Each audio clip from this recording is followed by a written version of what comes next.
Scooby-Doo, a Hanna-Barbera cartoon franchise about a group of kids. Fred Jones, the leader and resident trap expert.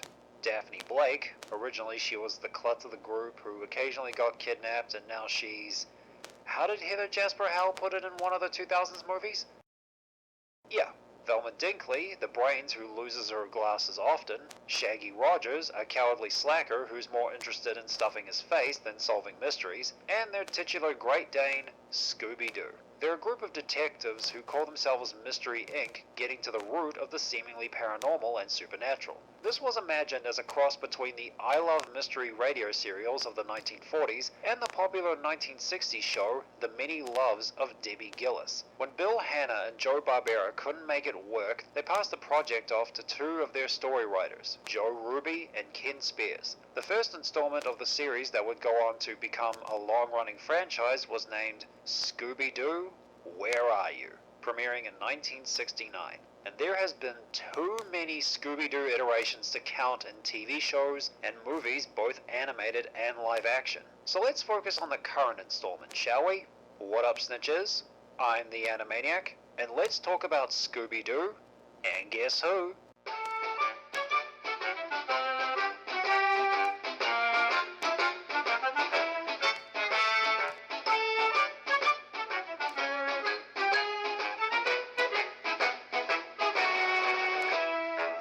Like the title says, this series follows Mystery Inc. as they do what they do best, except with a guest star every episode.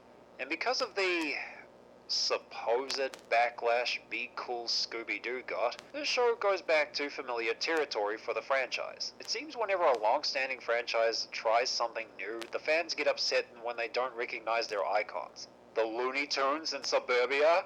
Go home.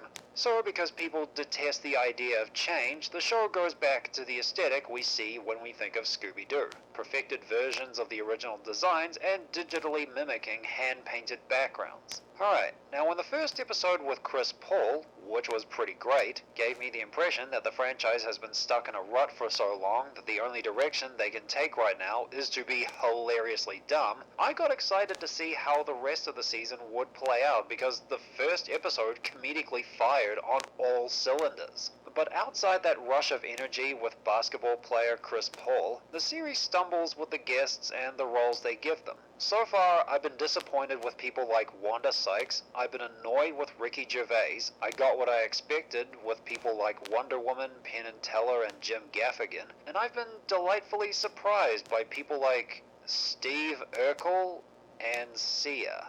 The downside of having a series feature a quote-unquote celebrity every episode is the main characters taking a backseat to the celebs so they can have their egos unnecessarily boosted, thinking the audience would know who Mystery Inc. are at this point so they don't have to define their personalities all that much. And I can't decide how disappointed I should be at that detail. This version of Scooby-Doo started off hilariously dumb, but got shoved back to its tired ways, focusing more on stroking the egos of its celebrity guests, allowing them to hog the camera from the rest of the cast. But depending on who they get, the quality will vary. Scooby-Doo's latest outing is acceptable. Guys, what did you think of the latest iteration of the Scooby-Doo franchise? Comment below. If you guys want to stay updated on future videos and see some cool artwork, be sure to follow me on Twitter, Facebook, Tumblr, and DeviantArt. The links are in the description. And if you want to be the first to know when a new video will be up, ring that bell after you subscribe. Thanks for watching, and I'll see you guys next time.